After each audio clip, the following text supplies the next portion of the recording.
Fala galera, bem-vindos ao curso Princípios do RP, tudo bem? Continuando aqui as nossas aulas sobre evolução, chegamos agora finalmente ao ERP. Mas só lembrando, viu? Tem além do RP, agora estamos falando em ERP2, que eu tive a oportunidade de falar, ou XRP, que é o processo externo ao ERP, e a evolução não para, você vê que sempre vai precisar ter mais evolução do produto. Então, o próximo passo, já na década de 80, serviu tanto para agilizar os processos, lembra que a gente falou de agilizar os processos de manufatura, produção, logística, entrega, venda, compra, quanto para estabelecer comunicação entre essas ilhas ou departamentos separados aí que a gente chama, ok? Foram então agregados ao RP novos sistemas, quer dizer, o MRP2, ele fazia tudo, mas não controlava financeiro, não controlava outras coisas que estavam ainda como satélite dentro do sistema. Aí começou a gerar o melhor controle de todas essas informações. Então geraram o quê? Começaram a aparecer o quê? Os módulos do pacote de gestão. Quer dizer, por isso que eu falo que o sistema é modular, ele é flexível, aí você vê onde chegou. Porque eram vários módulos separados que conversavam entre si. Então ele gerava uma gestão melhor empresarial, ok? Então desde o início foi construído assim o MicroSIGA, depois Proteus, que era o SIGA Advanced.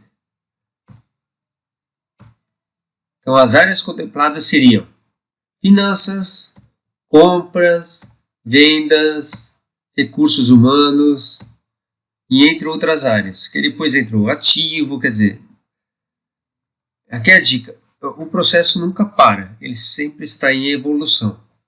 Então a gente está desde a década de 50, 50, 60, 70 anos aí, evoluindo cada vez mais o produto e cada vez mais o mercado vê a necessidade, cada vez mais você começa a colocar mais otimização de processo, mais integração entre áreas, mais integração entre sistemas.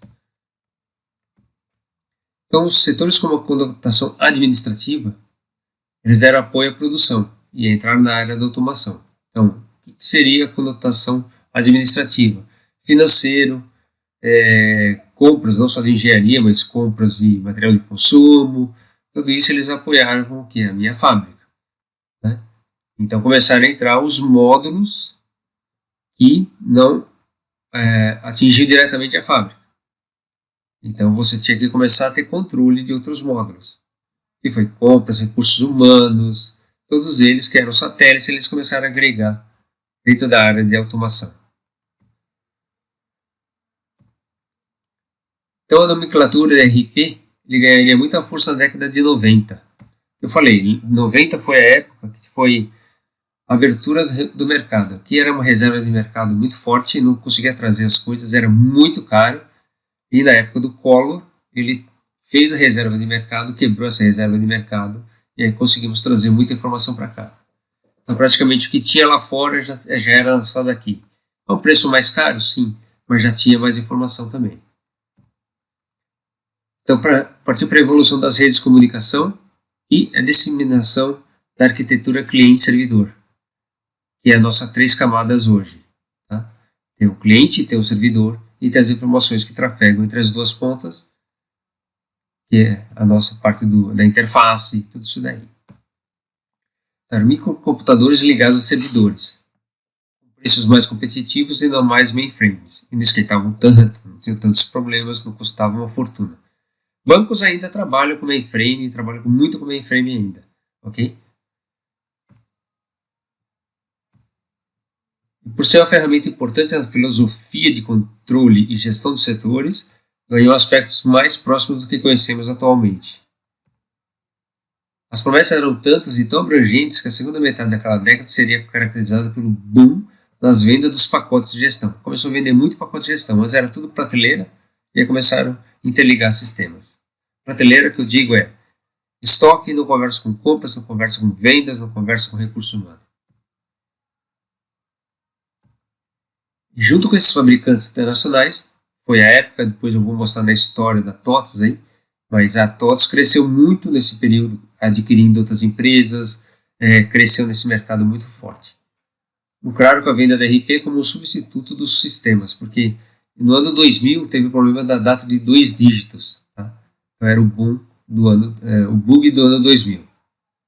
Foi, um outro dia eu posso até contar sobre essas informações aí, talvez um mercado RP, que é o próximo curso, e gestão RP, mas aqui é mais o comecinho da história, né? Então, o crescimento atual é inevitável desses RPs devido à necessidade de pequenas empresas fazerem uso destes para tornar-se mais competitivas. Então, cada vez mais está descendo para mais pequenas empresas, ok? Então, a nossa evolução ficou dessa forma aqui, que eu mostrei logo no começo. Então, um chama de RP, o outro chama de RP2, outro chama de XRP, outros como processos externos.